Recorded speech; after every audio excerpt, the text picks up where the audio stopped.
নমস্কার, বাংলা স্ফিয়ারে রাত্রি 9টার ভিডিওয়ে আপনাদের স্বাগত জানাচ্ছি।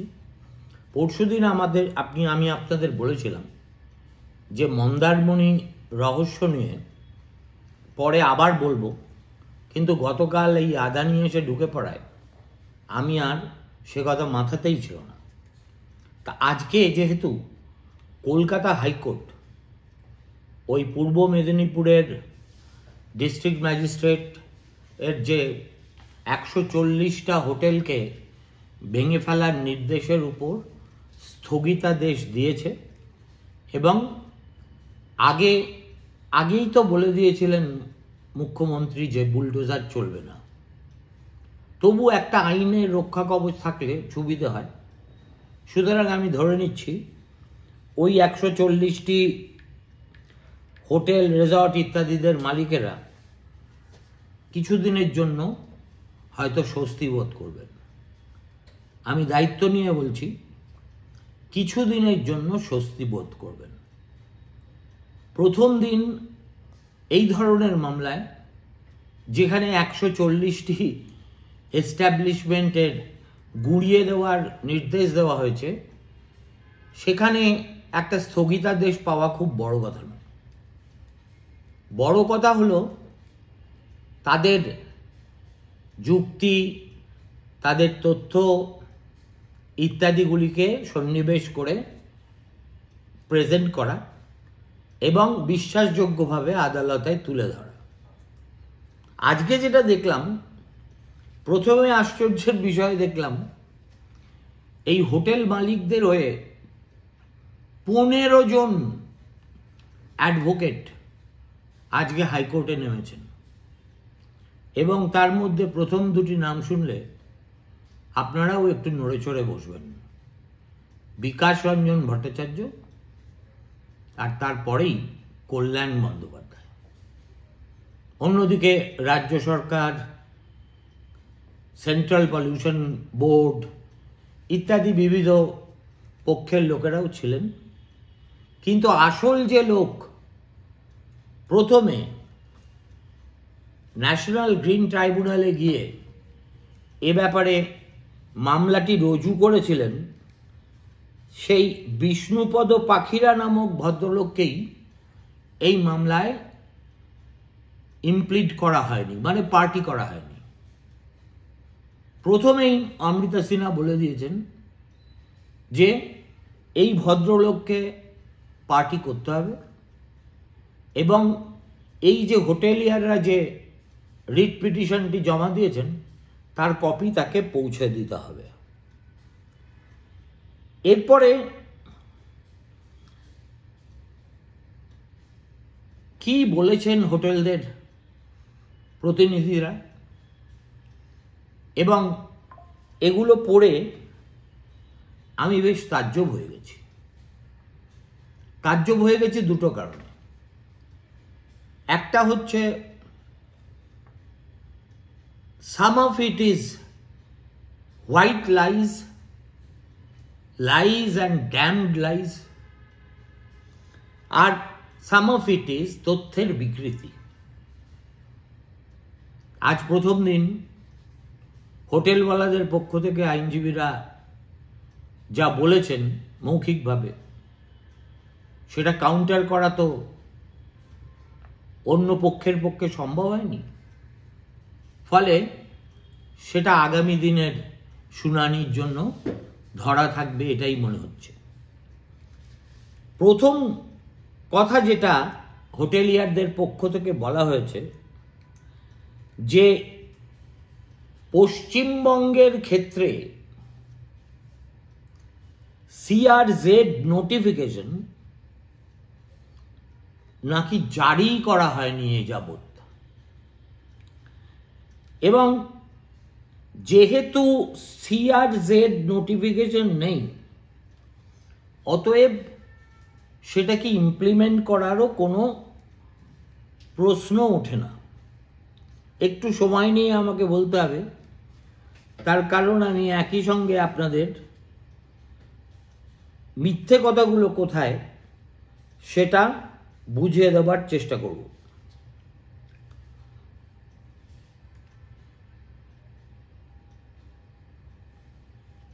একটু মার্জনা করবেন, আমাকে একটু সময় আপনাদের দিতেই হবে।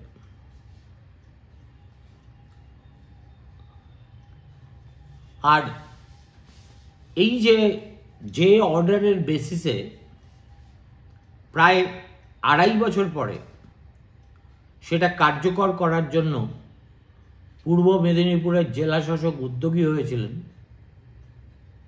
তাতে কি লেখা আছে? একবার অর্ডারের প্রথম প্যারাগ্রাফটা আপনাদের পড়ে দিই, আর তারপরে আবার ফিরে আসব বিকাশবাবু কল্যাণবাবুদের সওয়ালে। তারপরে আপনারা ঠিক করে নিন কে সত্য কথা বলছে কে নয়। এবং এই জিনিসটাকে বিস্তারিত যদি আমাকে বলতে হয়, বলার ইচ্ছে আমার, তাহলে আমাকে 2015 সাল থেকে কিভাবে এই মামলাটা এনজিটিতে চলেছে, কোন পক্ষ কি বলেছে, কখন কি বলেছে, কারা তাতে অংশগ্রহণ করেছে, কারা করেনি, সব কিছুই বলতে হবে। এবং যেহেতু বিষয়টি খুব গুরুতর, আমি ভাবছি সেই পরিশ্রমটুকুও আমি করব। সে যাই হোক,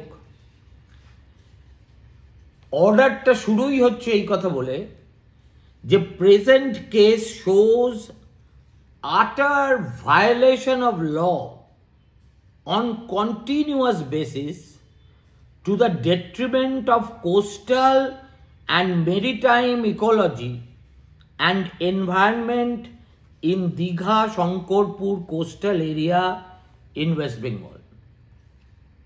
কন্টিনিউয়াস বেসিসে শুধু ডেলিবারেটলি শুধু আইন ভাঙা হয়েছে। The state coastal zone management authority, একেই সংক্ষেপে বলে CZMA, এবং এরা কি করেছে? They have failed to enforce binding norms under the coastal registration zone, মানে CRZ, যেটার কথা কল্যাণবাবুরা আজকে বলেছেন যে পশ্চিমবঙ্গের ক্ষেত্রে নাকি CRZ কোস্টাল রেগুলেটরি জোন কোনটা সেটাই নাকি চিহ্নিত করা হয়নি। সুতরাং সেটা যদি চিহ্নিত করা না হয়ে থাকে, তাহলে কোনটা বেআইনি নির্মাণ আর কোনটা নয় সেটা বোঝা যাবে কি করে? আমি আপনাদের গোড়াই বলেছি, it is a lie and a ড্যামড লাই। কেন বলছি? Against the Central Coastal Regulation Zone notification, by not taking any action against large-scale illegal constructions in no development zone, এই যে abbreviated ফর্মে যেগুলো বলছি সে একটু মাথায় রাখবেন। CRZ মানে কোস্টাল রেগুলেশন জোন, আর তারপরে no development zone মানে NDZ. On the specious plea that its record does not have approved maps which are otherwise easily available in public domain. ভাবতে পারেন 2015 সাল থেকে যে তাপ্পি এই মন্দারমণির বেআইনি হোটেলের মালিকরা দিয়ে আসছে, এনজিটির অর্ডারে পরিষ্কার করে বলা হচ্ছে যে ডকুমেন্টের অনুপস্থিতি নিয়ে এরা শোরগোল তুলছেন, সেটা যে শুধু আছে তাই নয়, পাবলিক ডোমেইনে আছে। ইচ্ছে করলে যে কোনো লোক সেটা ওয়েবসাইটে গিয়ে অ্যাক্সেসও করতে পারে। তাহলে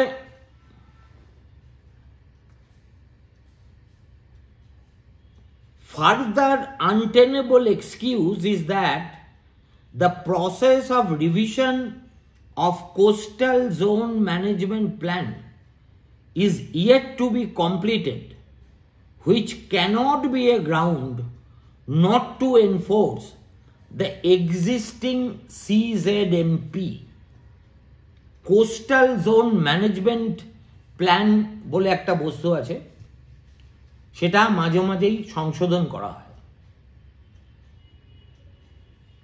হোটেলওয়ালাদের পক্ষ থেকে আগাগোড়া এনজিটিকে বলা হয়েছে যে এই যে কোস্টাল জোন ম্যানেজমেন্ট প্ল্যান সিজেডএমপি,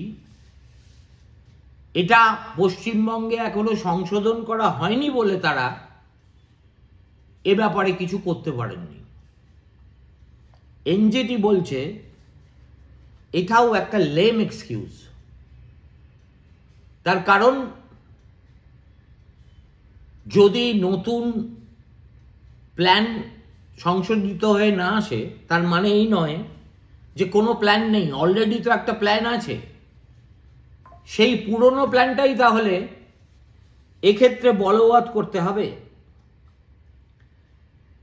তারপরে বলছেন there is also gross failure on the part of West Bengal Pollution Control Board in not taking action against hotels, resorts, restaurants illegally operating in no development zone, and also violating provisions of the Water Prevention and Control of Pollution Act 1974 in directly discharging untreated wastewater in the sea.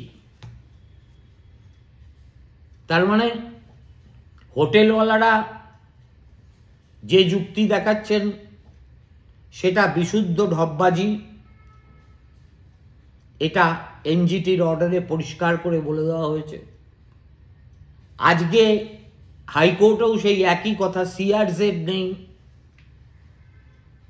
CRZ is very much available on the public domain. আর সবচেয়ে কড়া ভাষায় ভৎসনা করা হয়েছে এনজিটির এই অর্ডারে আমাদের pollution control বোর্ডকে। কেননা আলটিমেটলি এদের বিরুদ্ধে ব্যবস্থা নেওয়ার দায় বর্তায় পলিউশন কন্ট্রোল বোর্ডের উপর। কিন্তু পশ্চিমবঙ্গের পলিউশন কন্ট্রোল বোর্ড তো পলিউশন কন্ট্রোল করে না, দুর্নীতি নামক যে পলিউট্যান্ট আজকে গোটা বাংলাকে সংক্রামিত করেছে, এই সো কল্ড পলিউশন বোর্ড হচ্ছে ওয়ান অফ দ্য ইম্পর্টেন্ট পারভেয়ার্স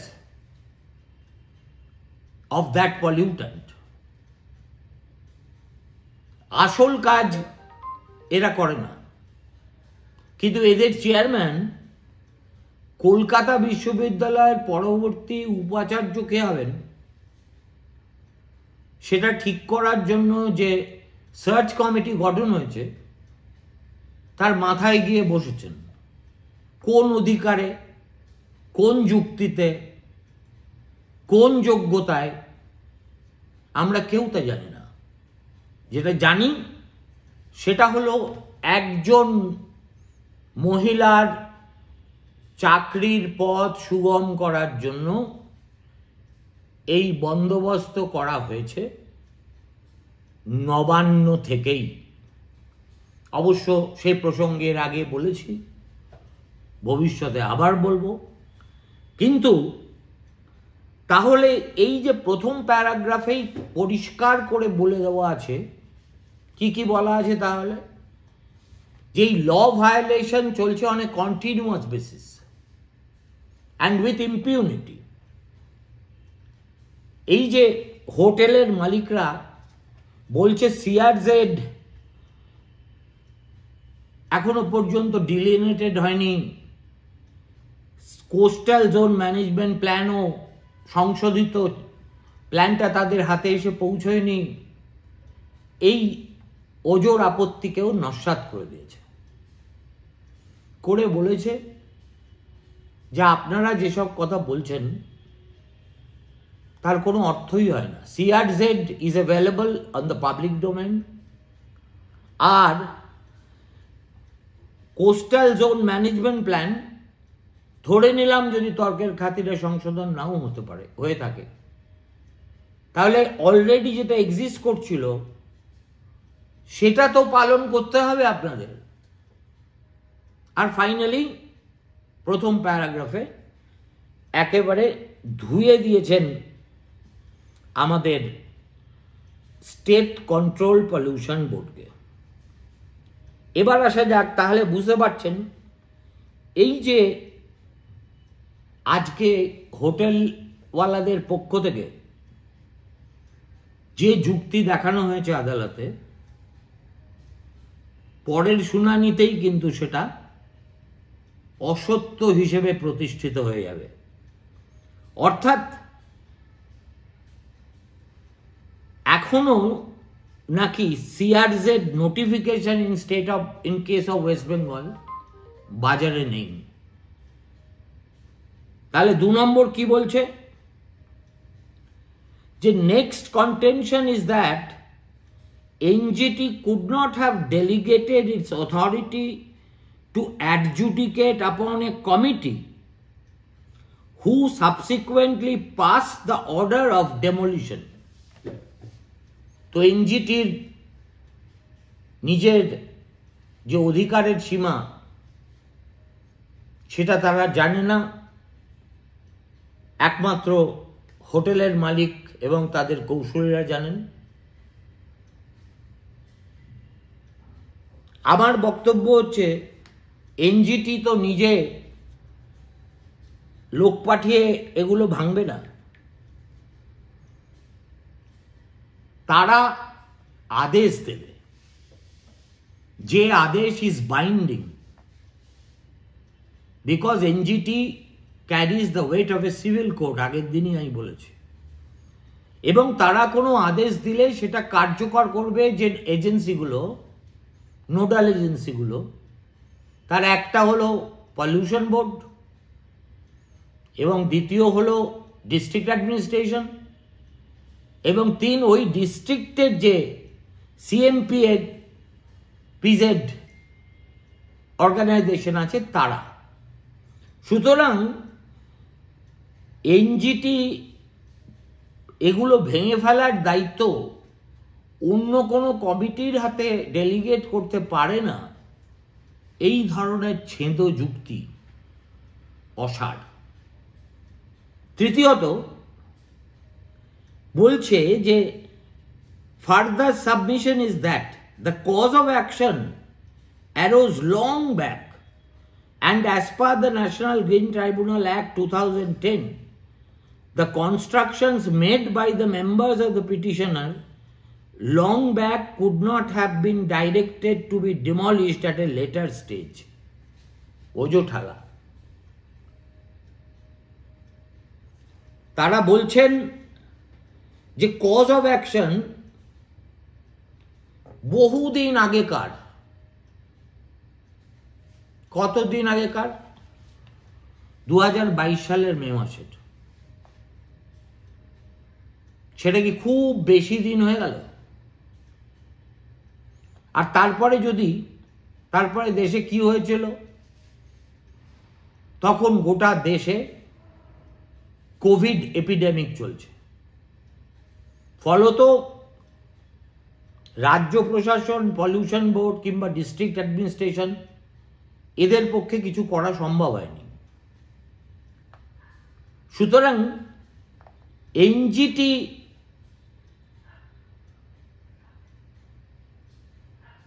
আইনে 2010-এ যেসব কথা লেখা আছে সেগুলো এইসব ক্ষেত্রে প্রযোজ্যই হতে পারে না, কারণ এগুলো সব 2010 সের আইন তৈরির আগেই হয়ে গেছে। আরও একটা কমপ্লিটলি বিভ্রান্তিকর, গুলিয়ে দেওয়া তথ্য। তারপরে কি বলছে?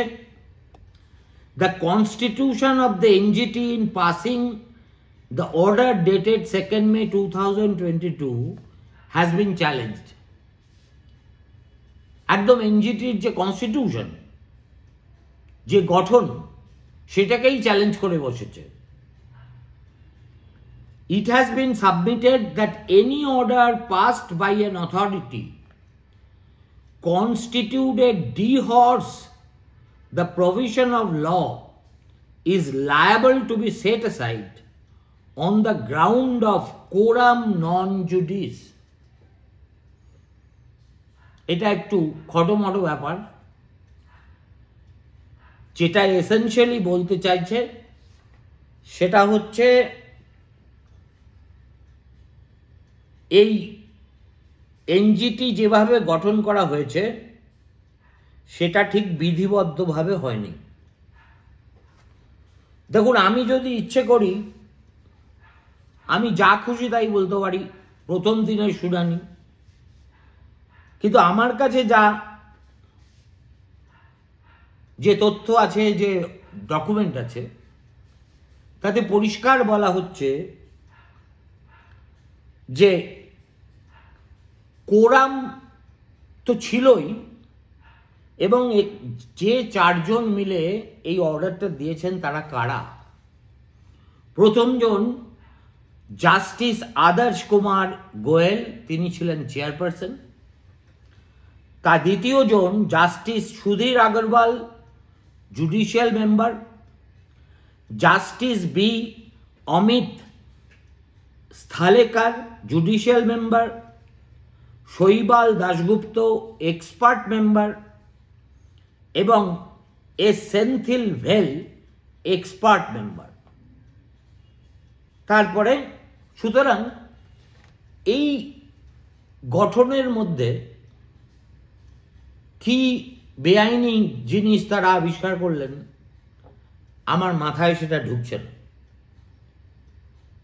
যতজন এনজিটির সদস্য তাদের প্রত্যেককে প্রত্যেকটা আদেশ দেওয়ার জন্য উপস্থিত থাকতে হবে শুনানিতে এবং সই করতে হবে, এমন কোনো কথা কোথাও লেখা আছে কিনা আমার তা ভালো জানা নেই, এবং যেটা জানা নেই তা নিয়ে আমি গলাবাজি করব না।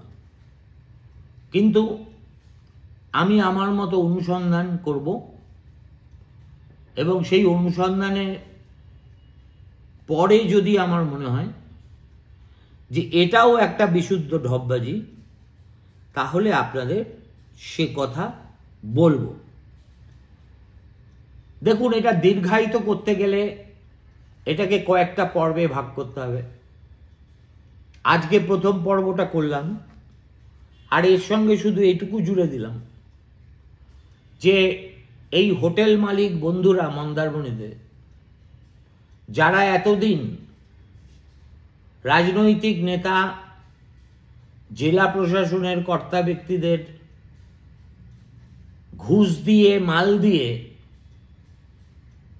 এইভাবে বেআইনি কারবার করে চলেছেন, তারা কিন্তু বেশি দিন পার পাবেন না। তার কারণ ওই যে কোস্টাল রিজিয়নের যে ব্যাপার, তার ইকোলজিক্যাল ব্যালেন্সের যে ব্যাপার, সেটা কোনো রাজ্যের এখতিয়ারভুক্ত বিষয় নয়, এবং এখানে কোনো রকম কম্প্রোমাইজের স্কোপ নেই, অ্যাকোমোডেশনের স্কোপ নেই। এই যে এনজিটি গঠিত হয়েছিলই সুপ্রিম কোর্টের নির্দেশে ভারতবর্ষের সংসদ করেছিল, কেননা সুপ্রিম কোর্ট মনে করেছিল এনভায়রনমেন্ট এমন একটা বিষয় যা নিয়ে অ্যাডজুডিকেট করার মতো যোগ্যতা বা শিক্ষাগত ব্যাকগ্রাউন্ড সাধারণত বিচারপতিদের থাকে না। সুতরাং বিশেষজ্ঞদের নিয়ে এমন একটা সংস্থা গঠন করা হোক যারা এই কমপ্লেনগুলোর দেখভাল করবে এবং সেই সংক্রান্ত অর্ডার দেবে, এবং আইনে পরিষ্কার লেখা আছে যে অর্ডার দেওয়ার 3 মাসের মধ্যে বা 30 দিনের মধ্যে সেই অর্ডার রিভিউ করার জন্য যারা ক্ষতিগ্রস্ত হলেন তারা এনজিটিতে আবার ফিরে যেতে পারেন, এরা সেই অপশনটা এক্সারসাইজই করেননি। আর যদি না করেন তাহলে 90 দিন পরে তারা সোজা সুপ্রিম কোর্টে যেতে পারেন। হোটেলের মালিকরা একেবারে বুদ্ধিহীন লোক তা তো নয়, অথচ যে দুটি অল্টারনেটিভ রেমেডি আইনতভাবে তাদের ছিল, মানে হয় পুনর্বিবেচনার জন্য আবার এনজিটির কাছে যাওয়া, নয় সুপ্রিম কোর্টে যাওয়া, এই দুটোর কোনোটাই না করে প্রথমে আমাদের মহামান্য মুখ্যমন্ত্রীর বরাভয় এবং তারপরে তারা হাইকোর্টে কড়া নাড়লেন। কিন্তু আবার বলছি, এই স্বস্তি বেশি দিন টিকবে না। কেন টিকবে না তার ব্যাখ্যায় আমি আগামীকাল থেকে আসব। ভালো থাকবেন, নমস্কার।